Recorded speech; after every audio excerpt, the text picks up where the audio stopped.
Well, tonight, Donald Trump is on his corrupt thank you tour of Middle Eastern dictatorships. And as usual in the Trump presidency, the first official foreign trip to another country was once again to Saudi Arabia. Exactly what he did in his first presidency. Donald Trump, no doubt, took the opportunity to thank the corrupt dictator of Saudi Arabia, who American intelligence sources say ordered the dismemberment murder of Washington Post columnist Jamal Khashoggi during Donald Trump's first presidency, a murder that Donald Trump had absolutely no problem with at the time because he said, of course, we have to keep doing business with murderous dictators like that. Donald Trump has billions of reasons to thank that murderous dictator, Mohammed bin Salman, who gave $2 billion to Donald Trump's son-in-law to play with.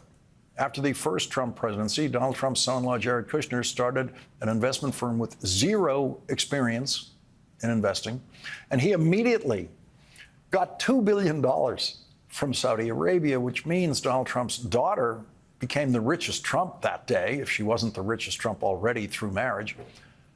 Those eager Trump sons, known not to be above jealousy, are busy this week trying to outdo their sister's take from Saudi Arabia, and Donald Trump is doing everything he possibly can to join in the exploitation of the American presidency for every billion it is worth to the Trump family.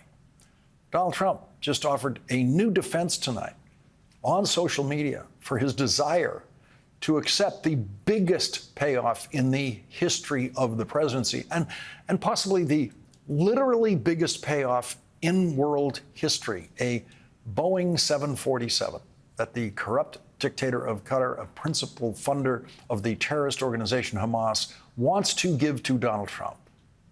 The first line of Donald Trump's exclamation point defense of accepting that plane tonight is, the Boeing 747 is being given to the United States Air Force, Department of Defense, not to me, exclamation point. And of course, no one contradicts Donald Trump better than Donald Trump.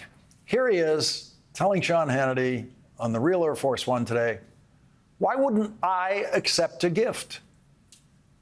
Some people say, oh, you shouldn't accept gifts for the country. My attitude is, why wouldn't I accept a gift? We're giving to everybody else. Why wouldn't I accept a gift? He didn't say anything about the Air Force accepting a gift there. Why shouldn't I accept a gift? Donald Trump knows the Air Force part of the arrangement is a complete fraud. Donald Trump wants that plane so that he can have his own private 747 after he leaves the presidency. Donald Trump has already arranged for the Air Force to simply give that plane to the Trump Presidential Library. The Trump Presidential Library will obviously be a slush fund for Donald Trump's personal use. Contributions to the library surely will be solicited to pay for the jet fuel Donald Trump will use to fly himself around in that Boeing 747 for the rest of his days. It's all about Qatar giving a plane to Donald Trump for his personal use after the presidency. That's what it's for. That's what it's about. And Donald Trump knows that. And the dictator of Qatar knows that. And that's why Donald Trump said, my attitude is, why wouldn't I accept a gift? Donald Trump is, of course, famously too stupid to keep his conspiracy story straight. The man is just too stupid to observe the theory of the conspiracy and say to Sean Hannity, my attitude is, why shouldn't the Air Force accept a gift? It's a 13-year-old 747, no longer good enough for the Emir of Qatar, where no one dares object to the dictator giving the plane to the author of the Muslim ban in the first week of the first Trump presidency. In Donald Trump's social media posting tonight, he insisted that the 747 is free in capital letters. But that is another one of those Trump lies in capital letters. When someone gives you a gift that you then have to spend several $100 million to make usable, or $1 billion, or $2 billion to make usable, that is not free. Every one of those billions of dollars it will take to make that plane a usable Air Force One will come from American taxpayers. NBC News reports, quote, converting a Qatari-owned 747 jet into a new Air Force One for President Donald Trump would involve installing multiple top-secret systems cost over $1 billion and take years to complete. Accepting the 13-year-old jet would likely cost U.S. taxpayers hundreds of millions of dollars over time, noting that refurbishing the commercial plane would exceed its current value of $400 million. The project might also not be completed by the end of Trump's term in 2029. The only company that could properly convert a 747 to use as Air Force One is the only company that has ever done it, Boeing. Donald Trump was very proud of the deal he made with Boeing during his first presidency to produce 2 new 747s to replace the current 747s used as Air Force One. Boeing has run into literally billions of dollars in cost overruns on those 747s and is years behind schedule on delivering them. Should Boeing now stop the work on the real 747s to then take on the project of rehabbing a 13-year-old 747 to serve as a so-called new Air Force One? It cannot be done. It will not be done. It won't happen. Donald Trump's dream of getting that 747 through the corrupt scheme he has come up with will not happen. There is too much pressure on it already. There is too much Republican opposition to that corrupt scheme already. I'm not a fan of Qatar. I think they have a really disturbing pattern of funding theocratic lunatics who want to murder us, funding Hamas and Hezbollah, and that's a real problem. I also think that the plane poses significant espionage and surveillance problems. So we'll see how this issue plays out. But I certainly have concerns. We probably ought to pass a law that requires the federal government to buy everything from and in the United States of America. I think this would be a good opportunity to do that. And I can think of other things, I bet the president can too, that Qatar can do to be helpful to us. If they'd like to be helpful, they could start by rooting out the Islamic radicalist terrorists who they shelter. I can assure you there will be plenty of scrutiny of whatever that arrangement might look like. There are lots of issues around that I think will attract very serious questions if and when it happens. It's not going to happen.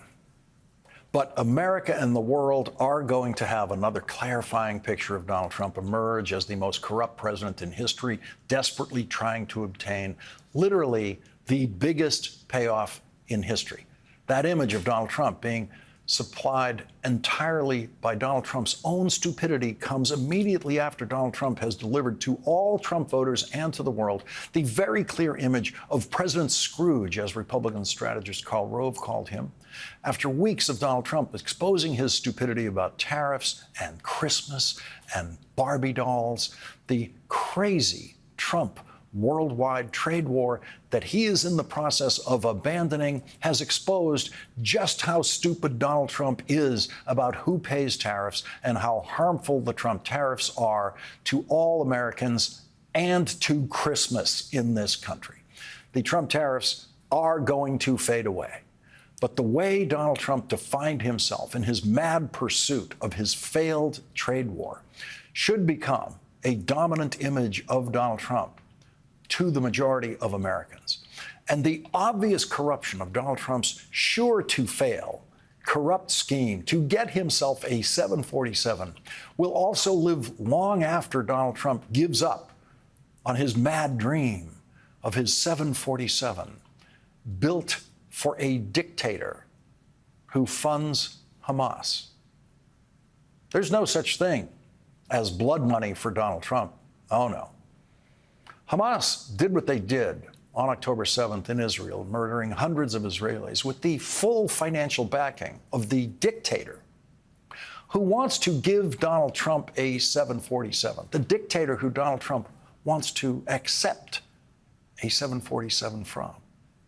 And Donald Trump wants to take it because he doesn't care whose blood is on your hands when you are handing him what he lyingly calls now a free plane.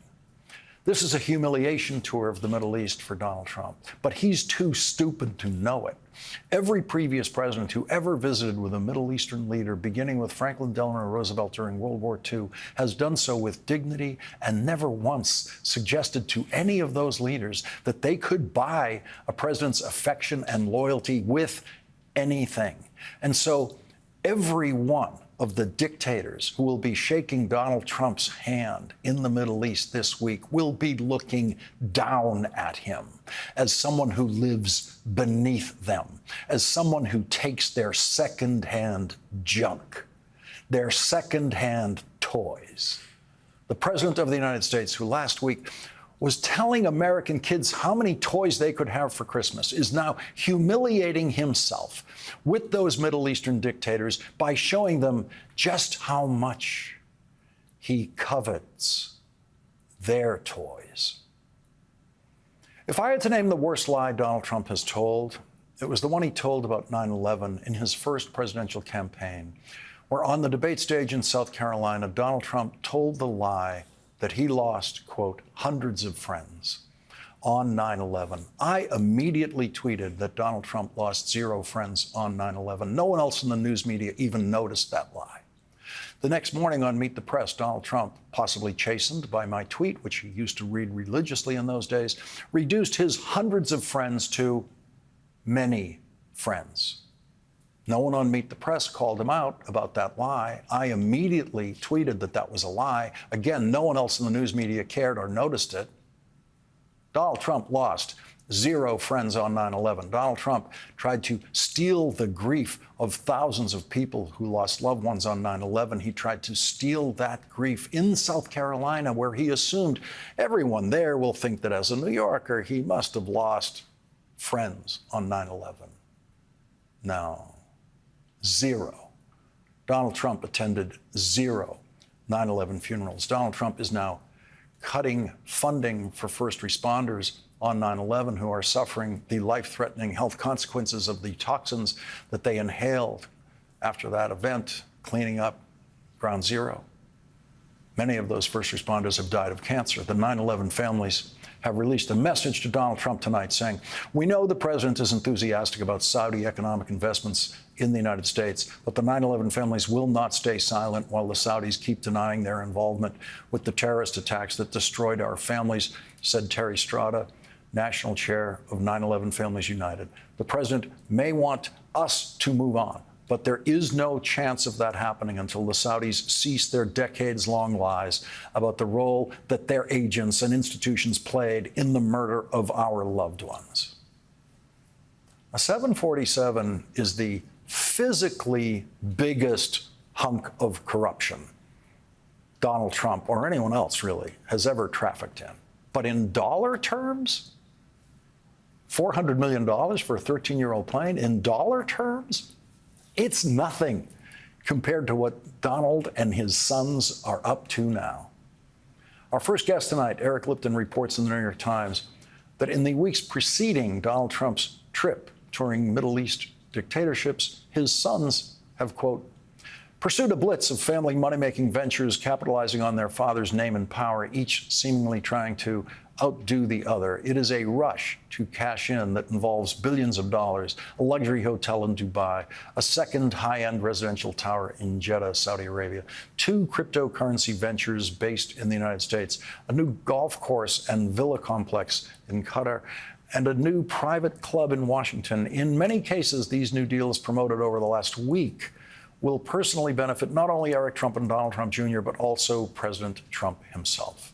Other reporting in the New York Times says, quote, it is unclear what foreign policy goals, if any, will be advanced on this visit. And Donald Trump made clear today, we may never know what Donald Trump does for whom on this trip. Oh, what I do for the Crown Prince.